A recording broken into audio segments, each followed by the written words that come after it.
Hey, well, kia ora, good afternoon, everyone. Before I begin, can I just congratulate the legend that is Ardie Savea and just say how fantastic it is that he's won the Super Rugby Player of the tournament before the tournament's even finished. And what we saw on the weekend was a pretty standout performance and great leadership. So anyway, I digress. I'll get back to the purpose, which is that I want to say welcome to Budget Week. That's what we're here to do this week.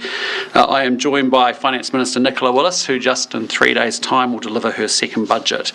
And it will be a budget that provides economic stability, that supports investment and makes New Zealand an attractive place for the world to trade and to do business with.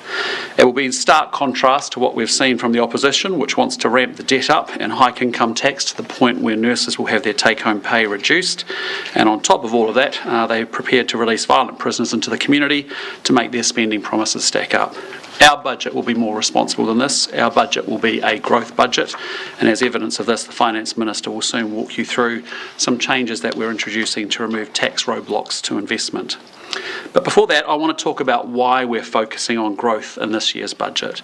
The cost of living crisis, fuelled by the wasteful spending of the previous administration, has been hurting Kiwis for too long. The price we pay for almost everything has gone up harder and faster than we've been used to because of red-hot inflation. The good news is that through careful economic management over the past 18 months, we have turned a corner and the economy is getting back on track.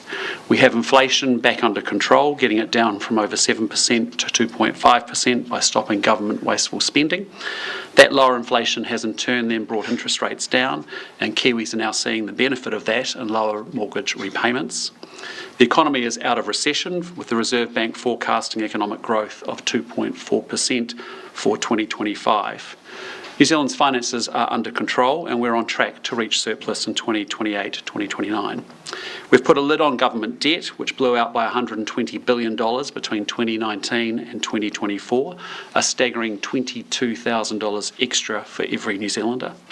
Rents are now flat after skyrocketing by $180 a week under Labour, and most importantly, wages are growing faster than inflation. So now when Kiwis get a pay bump, it isn't just being eaten up by everyday costs to the extent that it was under Labour, when the cost of living was so high that between 2020 and 2023, average wages rose only $82 a year after inflation. In contrast, the average annual wage after inflation has increased by more than $1,100 since the last election, and that's great news, fantastic news for working Kiwis. But there's more for us to do, and what New Zealand now needs is a sustained period where wages rise faster than the cost of what people are buying, so that they can get ahead of the price hikes that they saw under the previous government. It's only through growing the economy and encouraging more investment that we will achieve this. A growing economy, as we say, creates more jobs, it raises incomes, and it gives Kiwis more money to deal with the cost of living. Our relentless focus on growth is why you won't see an irresponsible spending spree in the budget. New Zealand simply cannot afford it or to put it at risk. Just like every household, we've made tough choices about what we spend our money on to make ends meet, but we're confident that we've invested taxpayers' money where it will have the most impact. And with that, I'll hand over to Nicola to talk a little bit more about further action we'll take in Budget 2025 to promote economic growth with 2 tax changes designed to encourage greater investment in the economy from offshore and within New Zealand's dynamic startup community. As the Prime Minister just said, an economic recovery is now underway in New Zealand, and that is good news for all Kiwis. However, we must not take that recovery for granted. Our budget must address underlying challenges that could stand in the way of fiscal repair and economic growth. The budget has been put together in very constrained circumstances. The last government effectively left the kitty bare. Worse than that, in serious overdraft, and New Zealand is now running out of credit cards. The most important thing our government must ensure in this budget is that we protect and enhance economic growth. To grow the economy, we need more investment in the things that make businesses productive. Low capital intensity and low rates of foreign direct investment have been identified as key contributors to New Zealand's relatively low levels of productivity. They mean that our workers are often at a disadvantage when compared with their international counterparts because they are working with less sophisticated tools and machinery.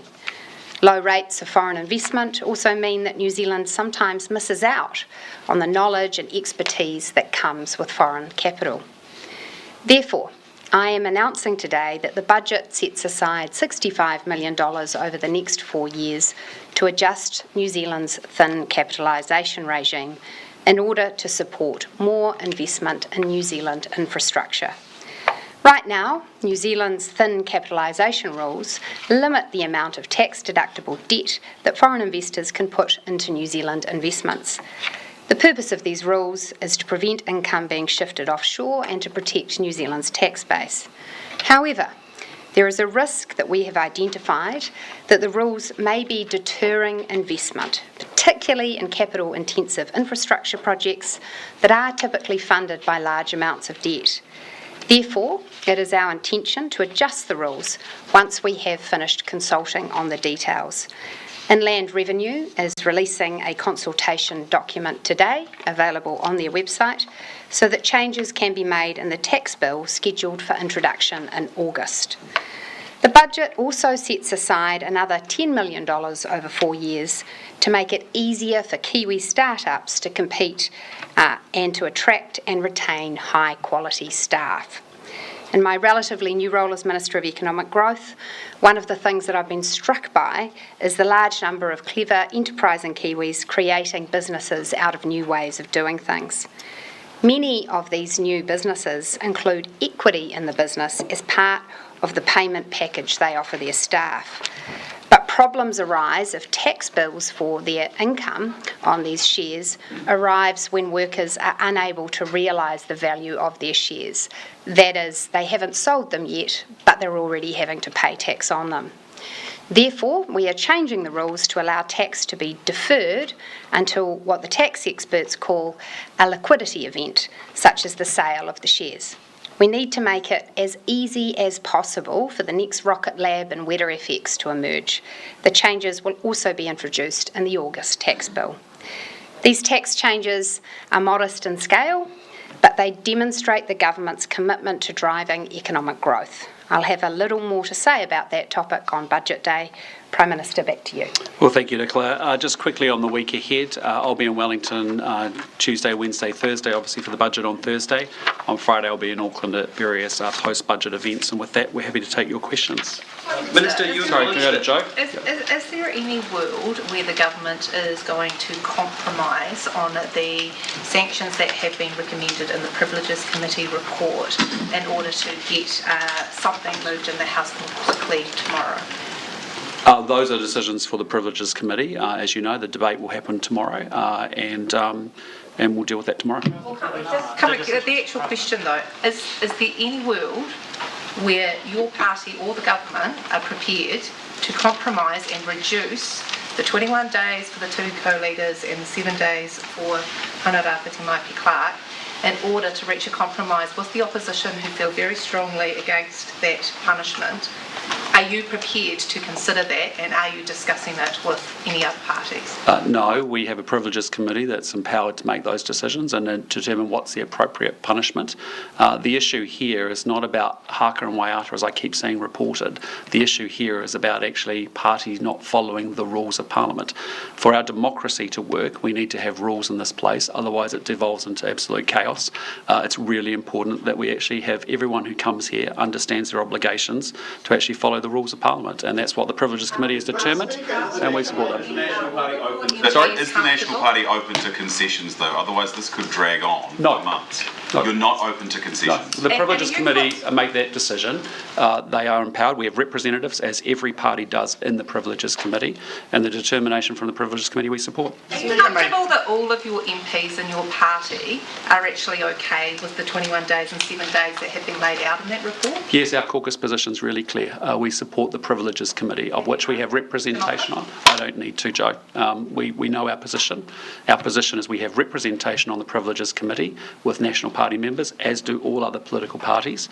They've made a determination and we support that. It's no longer an issue for the Privileges Committee though, is it? It's been referred to the House. It's the House's job to debate it. So the Privileges Committee has done its job. Sure. Now it's the House's turn to do its job. Sure, and there'll be a debate tomorrow. Are you not worried that this debate is just going to stretch on for hours and hours, potentially days and days, and you've got a budget coming up on Thursday? Well, I just say if that's the choice of the opposition to actually filibuster that, that's up to them, so be it.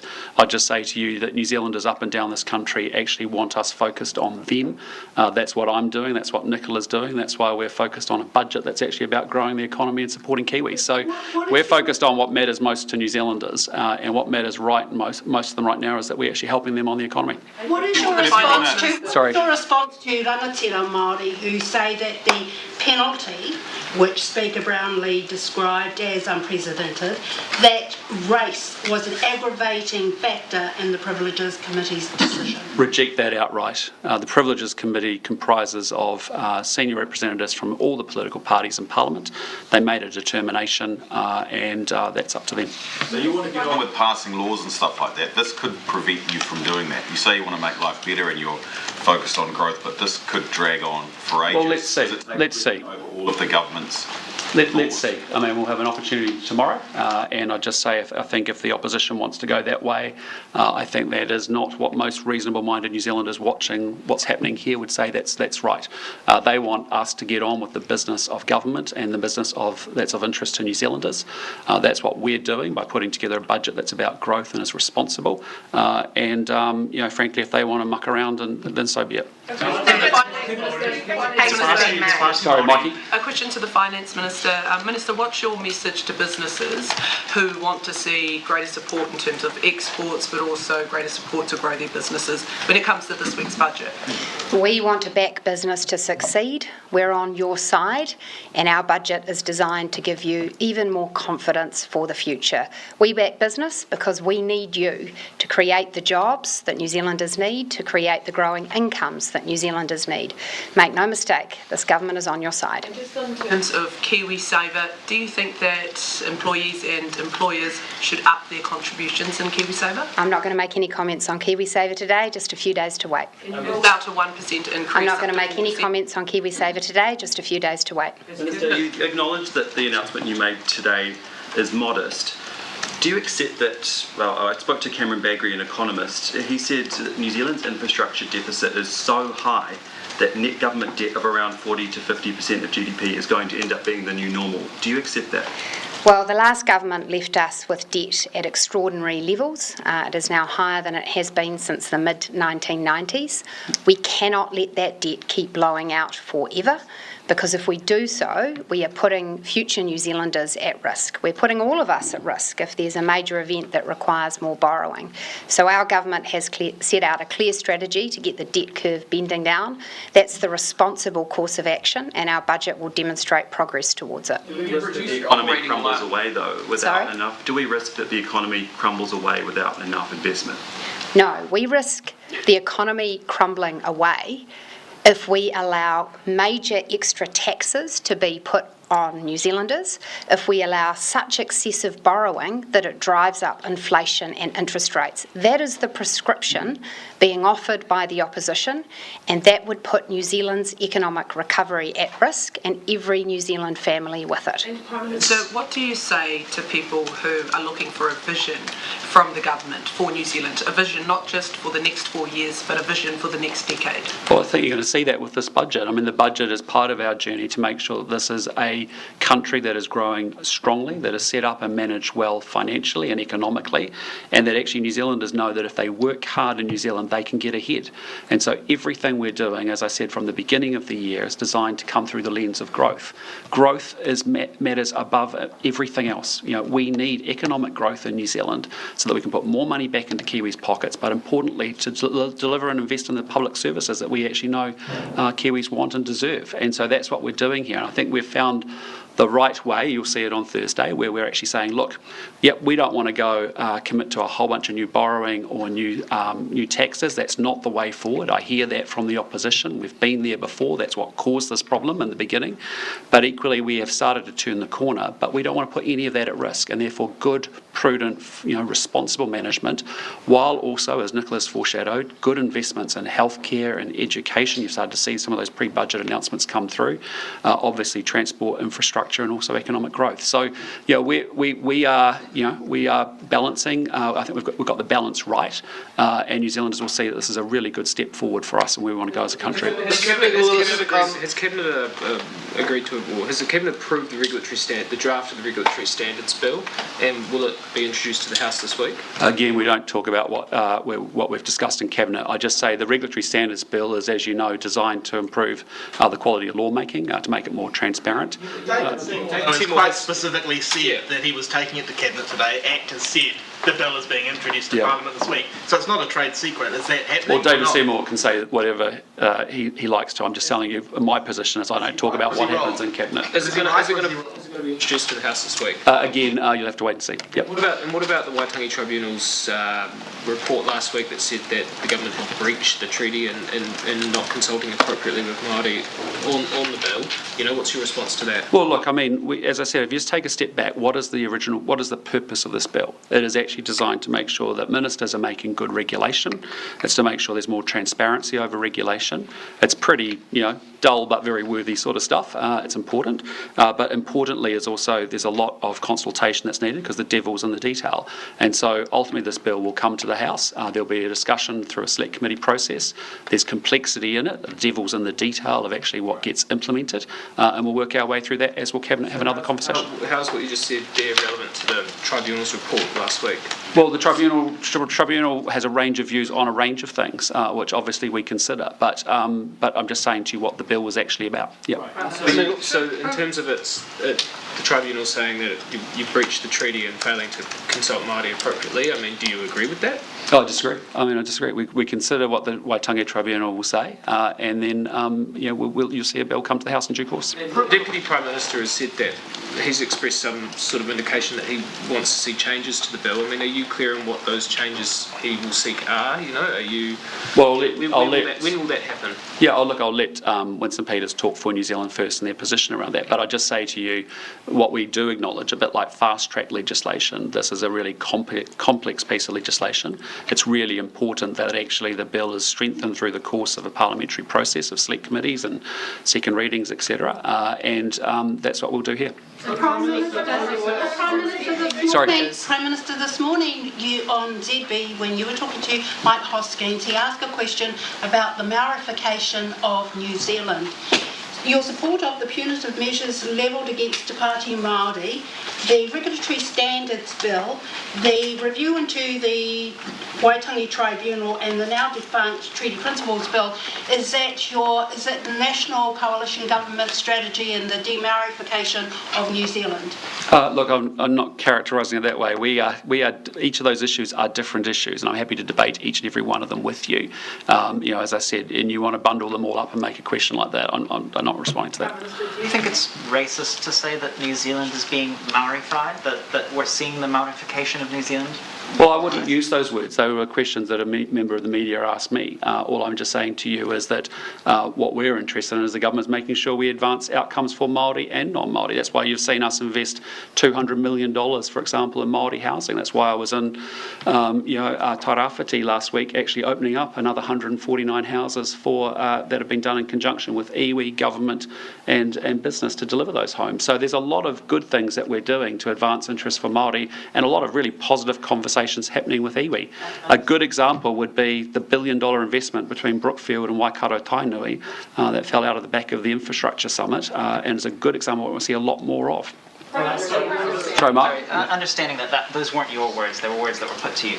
Do you think that it's a racist term? I wouldn't characterise or use that word in that way. Personally, just not the way I describe things. I want to make sure. I want to make sure that actually we're delivering outcomes for Māori and non-Māori. I've been very straight up about that from day one. You guys get sick of me saying it, but that's what it's about. Prime Minister, it's Party Māori says that the public gallery in Parliament is going to be closed tomorrow. Are you aware of that? And is that appropriate to be closing the gallery when there's such important debates like the Privileges Committee's report tomorrow? I'm unaware of that. Those are decisions, obviously, for the Speaker to make. Again, decisions for the Speaker. I'm responsible. I'm responsible for leading the executive. The Speaker's responsible for Parliament. Former Cook Islands Deputy Prime Minister Norman George has proposed a gradual reintegration of the Cook Islands into New Zealand, including having New Zealand take over services like education, health and policing. Is this something New Zealand would consider entertaining in principle? Well, look, I mean, we have a very special relationship with the Cook Islands, as you know. It's coming up 60 years, and with that, it's a very special constitutional arrangement where we have certain rights and responsibilities to each other. And obviously, as a realm country, we take our obligations incredibly seriously. Any change or evolution of those arrangements, we're always up for the conversation, but it would need to come from the Cook Islands people. Can I also get your thoughts? He also has proposed, suggested that Cook Islanders should have dedicated seats in the New Zealand Parliament, similar to Māori seats. What's your view on his idea? Well, look, again, I'm not going to react just to an individual's idea. Anything that is concrete and proposed would come through proper channels for proper debate, discussion. But we do have very strong constitutional arrangements with a realm country arrangement that has obligations on both parties. But again, this is up to the Cook Islands people to determine, and we listen to them very carefully. Prime Minister. Tom. Hello. How are you? I'm grand. Good.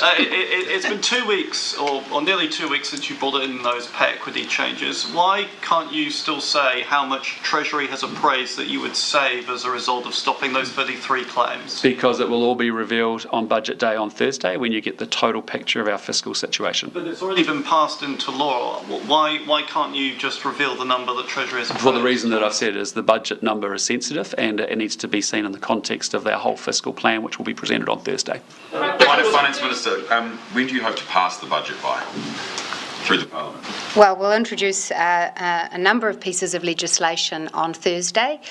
Some of them will want to pass through all stages, others will just be introduced for a first reading. So have you got a date, and are you worried that your budget will be delayed by the debate over the Privileges Committee? I'm not concerned by that. I'm confident that the budget will be a priority for all members of Parliament.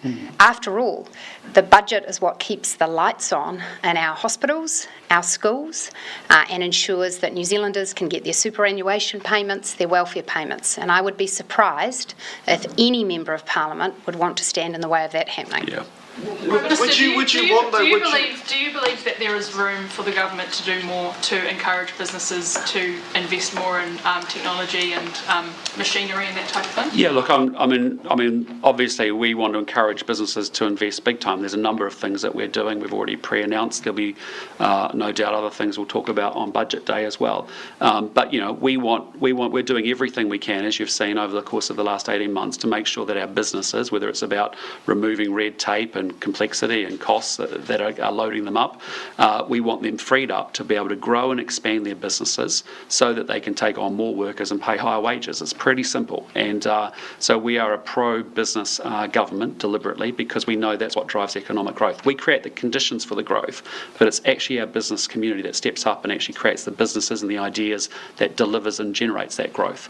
And so we want to do everything we can to get the settings as positive as possible for them to do the very best that they can. If you were to accelerate depreciation on capital investments, would you be open to cherry picking individual assets, or if you were to do that type of change, would you want to do it across hypothetical conversation? All I was expressing was, that's an interesting thought and idea. I'm sure it comes with a huge cost as well. So, I mean, let's park that up and we'll find. Prime Minister, is this the modest tax move that you said has moved the dial for the Treasury? Can I just be clear about something, which is there have been some commentators in the media in recent days who have proposed that there could be on the cards 100% expensing or depreciation regime. There are some wrong costings that are out there in the market. For your context, A policy of that sort at 100% would come with a fiscal price tag of $34 billion over the next 4 years, more than $8 billion a year. So you'll understand, no, that's not on the cards for this budget. Yes. Minister, but so that's obviously far too expensive, but you'd be open to an uplift of the depreciation rate of, say, 20% as it was before 2010. That type of change would be much cheaper. Look, I'm going to leave comments on these matters to budget day. Right, sorry. Have you thought about whether you want someone from the National Caucus out to the protesters that'll be out in front of Parliament on Thursday? Look, I haven't. It's not been a topic of conversation thus far today. We've got our caucus meeting tomorrow. It might be something we discuss there. Obviously pay equity will probably form quite a big part of that. Do you think it's important that that someone from the caucus, and this might be something for you as well, Finance Minister, goes out there and explains why you did what you did? Genuinely haven't had a conversation about that. In fairness, we haven't had a caucus meeting this week. Can you explain why I think $75 million you announced today, $160 million you announced yesterday, $500 million you announced last week, and I think $160 million you announced on Monday, why that's not budget sensitive, and yet the billions you're cutting from pay equity is budget sensitive? Well, we have a series of pre-budget announcements, which is what you've seen over the last couple of weeks as we've gone through different areas. Not everything's been revealed, and understandably so, but we need to be able to present that coherency of that total package and that fiscal position on Thursday, and that's why we've made that decision. Why have you chosen, these investments to publicise the figure ahead of budget day? And yet for the pay equity changes, which are currently the law, you haven't allowed that figure to become public. Well, again, as I don't know how to explain it, I just answered that before. I mean, we see this as being part of a total fiscal package that we need to present on budget day, and as a result, that will be revealed in a couple of days' time. You've announced today, and the film subsidies last week. Sure. That's also part of the fiscal package. So Sure what it makes is. it different? But we always have pre-budget announcements. There's a series of them, a package of them. We made a set of that we decided we wanted to announce before. There'll be things that we also announce on budget day as well. So why did you choose not to put the figure of the pay equity change as a pre-budget announcement, the number? Well, as I said before, we want to be able to present the total fiscal package, and that's what we can do comprehensively on budget day. Does budget sensitive just mean Sorry? Does budget sensitive just mean things we don't want to talk about before budget day? Not at all. You'll hear us talking about pay equity and the projected costs and how they may be different on budget day. Nicola Willis, can I just ask you, would you personally like the Te Pāti Māori co-leaders to be able to participate? I like the way you used your surname. In those budget discussions on Thursday as they occur? Look, sometimes in Parliament it is not a matter of personal view. The Privileges Committee have made a ruling which is designed to uphold the standards of conduct in Parliament. There is a clear procedure by which that will be debated in Parliament and parties will cast their vote, and I can confirm that the National Party will be supporting the Privileges Committee. I'm just asking you personally, though. This is your budget. I'm sure you'll get many different bits of commentary on what it may contain, but would you not appreciate the Te Pāti Māori co-leaders being able to have their opportunity, to give their voice on what they see in it? Well, Tom, it's not about me, but the reflection I would offer is that I think New Zealanders are sick of the circus in Parliament. They want to see their members of Parliament focused on the issues that matter to them, which fundamentally are around the cost of living, their health services, their education services, the future of the New Zealand economy. So I think any party that chooses to have a chaotic distraction from that is going to find themselves pretty quickly out of line with everyday Kiwis who just want to see MPs get on with serving them. Prime Minister, Sorry, can I just go to Benedict? Prime Minister, do you believe New Zealand communities have the resources they need, looking at addiction issues in particular, in terms of that surge of methamphetamine that we're getting into New Zealand at the moment? Yeah, look, firstly, can I thank you for your story. I saw the first part of it last night.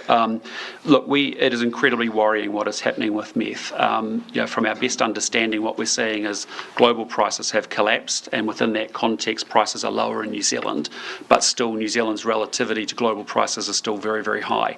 And we've got, as you would have found in your own reporting, actually people trying to get to the root cause of why has it spiked so dramatically in the latter part of 2024 is something that I've tasked our ministers with as well. I think there's three things we've got to do. One is we have to make sure that we've got very strong borders in place. Two, we have to disrupt distribution, and you highlighted, I think, 5 towns last night where there's a major challenge. And thirdly, we have to make sure we've got better addiction services in place as well. So I've asked the relevant ministers to form a small sprint team. They're due very shortly to come back to me as to what can we do immediately to jump on board that. But if we need more resources to fight that, we will put that in place. Do that though, with a tight budget. We can't afford not to. Meth is a real scourge on all New Zealanders, and I think everybody has, through a family or a friend, has had someone impacted by that across this country. And we're doing everything we can to give police powers to crack down on gangs which distribute the illegal drugs and meth in particular. We're doing everything we can to give police powers and authority to sort of really, get down on with the gang unit increases that we've put in place. Even the beat police being out on patrol, that's helping. But again, we've got a real issue here, and actually we've really got to get to the root cause of it. And actually, I suspect it will be in those 3 spaces, but we need to make sure we've got a full court press on it. Absolutely. Prime Minister, just to be clear, do you rule out supporting any amendments at all to the committee findings? You won't support any amendments throughout debate? Again, our National Party position, and I can only speak to the National Party, is... Rule out supporting any debates at all? You won't budge at all? You'll stick to the letter to what... We have representation from our party on the Privileges Committee. The Privileges Committee has functioned over a number of years for dealing with a number of different disputes. We back the Privileges Committee decision, and that's what our party's doing. Compromise on that? No. Prime Minister, Sorry, Roddy. Minister, David Siebel was critical of the pre-budget announcement about film and television subsidies. He said it was not a good policy. Has he broken the collective responsibility clause in your coalition agreement? Well, he may be expressing an ACT party view and that, and whatever. I mean, the bottom line is that we've got a government position, which is that we are backing this industry. The reality is that you may not like these subsidies, and I get it. I usually don't like subsidies to industries either, but every country on earth offers rebates in the way that we do. And I just say to you that we have an outstanding film industry. It employs 24,000 people. I think over the last 10 years we've attracted $7.5 billion worth of productions. We've paid out about $1.5 billion of actual rebates. And when you think about it, and since late 23, I think we've had 10 productions in this country, 8 from Hollywood, including a Minecraft story as well. So I mean, I think this is an industry that's doing incredibly well. The rebates kind of work, but it's just the ticket that you have to pay in order to actually get productions in your country. And New Zealand's a fantastic place to do film production. That's why I talked about it in India, and I talk about it everywhere I go. In your coalition agreement, though, it does say once Cabinet makes a decision, ministers must support it regardless of their personal views. Is he able to do this? Well, I'll just say to you, we've got a government position. We're supporting it. It's happening. The money's going in. We're backing this industry big time. That's the government's position. But Siebel's criticising it though.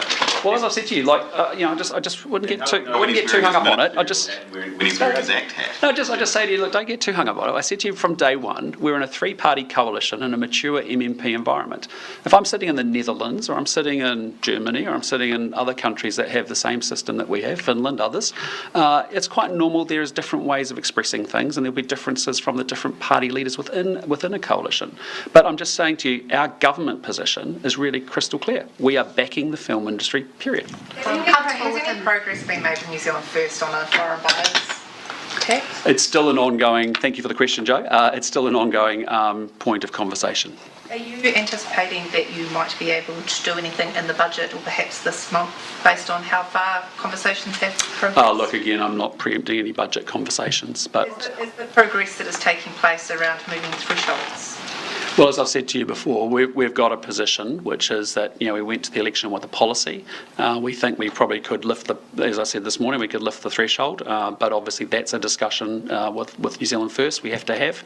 As you know, we also have policies that are different from New Zealand First. Think superannuation age. It's no different here, so we've got to work our way through that and see whether we can find a way through it. I guess, so is there an appetite from has New Zealand First, because previously it was just not interested, is the reason that you are able to have talks because New Zealand First has actually expressed an appetite for, if the threshold was shifted, that they Well, would you actually saw get- public comments from Winston, I think it was last year, where he said, look, he's not against investment into New Zealand, and that's been good. That's evidenced by the pro-investment settings that we've been able to put through as a government. But look, on that particular issue, which is not the be-all and end-all of attracting investment to New Zealand, it's a component of it. It's an important part. It's a piece of it, but it's not the only part of it.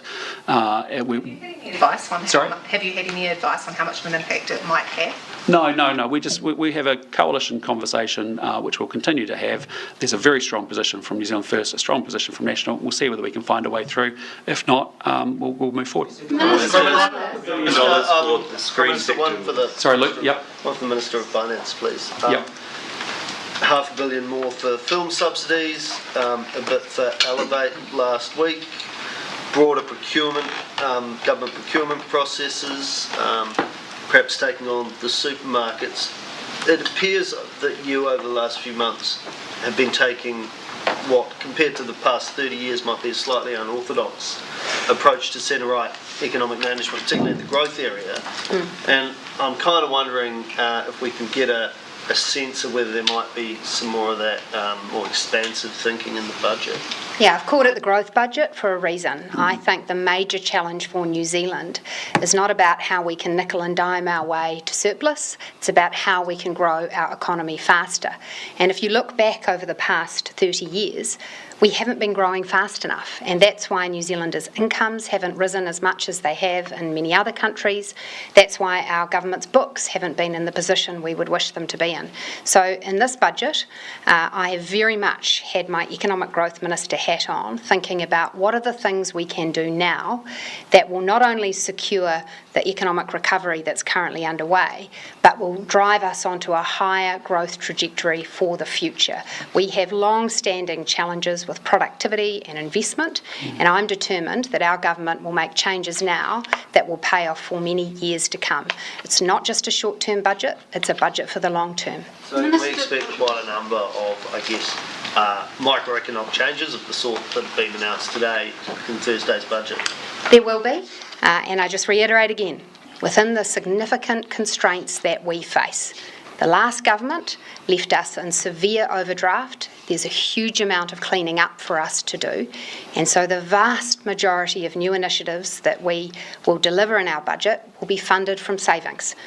Because without those savings, we would need to either impose significant additional taxes on New Zealanders or borrow to levels that would put our economy at risk.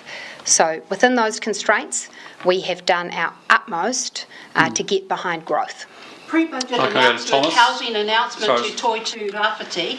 A very good announcement to Toitū Rāwhiti. Sorry, can you say that again? A good announcement.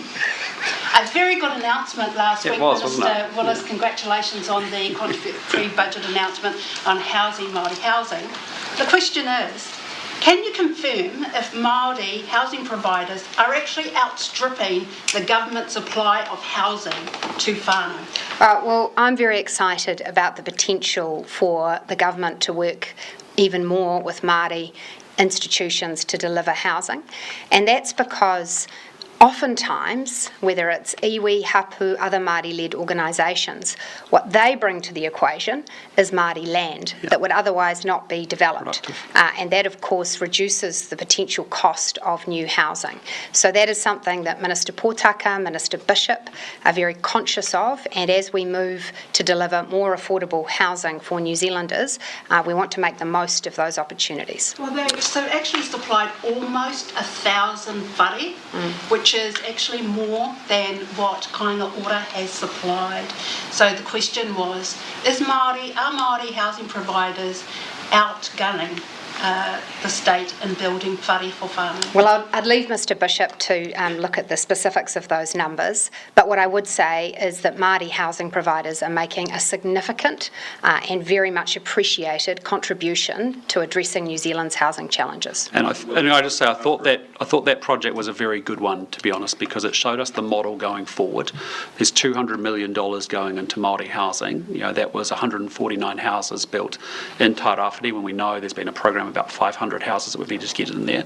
But the combination of iwi working with government, with business, to actually get the scale of those houses through, the quality of that build of house through, to identify the families that desperately need it. I met the families that were actually about to go into the first houses. It was pretty special, pretty emotional day actually. And also then to have a government with ministers like Tama Potaka and Chris Bishop that have actually created the environment for that to happen, I think is pretty cool. So, okay, we'll go to Lloyd and then we'll go to Thomas' last question. Just to clarify, Minister Willis, on what you said about KiwiSaver, are you scrapping or tinkering with the government? I said nothing about KiwiSaver, and I won't be saying anything about KiwiSaver until budget day. Can you rule it out for Kiwis concerned that you're about I'm not to ruling scrap? anything in or out. There's just 3 days to go. It'll be very clear on budget day. KiwiSaver settings. Sorry? So you are tinkering with KiwiSaver settings. I've made it clear that I want to see New Zealanders' KiwiSaver balances grow, and I'll have more to say about that on budget day. So you won't be cutting them? I'll have more to say about our KiwiSaver policy on budget day. It's Monday today, Lloyd. Thursday's coming shortly. Okay, Thomas, last question. The Clark advice to the Privileges Committee revealed that a member on the committee sought advice on imprisonment as a potential punishment. Do you think that was overreach? Look, I'm sorry, I'm not going into the conversations of a Privileges Committee. We haven't previously spoken about Privileges Committees. We let them get on and do their work with senior representation from all parties in Parliament to actually make sure that Parliament functions in the way that it's supposed to function. All I think is, if you're a New Zealander watching Parliament and all of this, that looks like a massive distraction, frankly, from what they care about. We have a Privileges Committee. We have a clear process.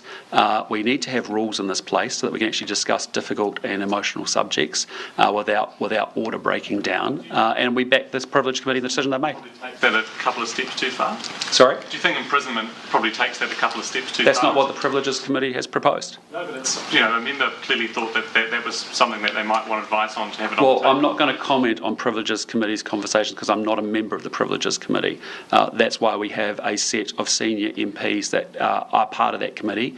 It's a very serious body. It deals with serious issues about parliamentary behaviour, and I think any conversation outside of that group is really unhelpful.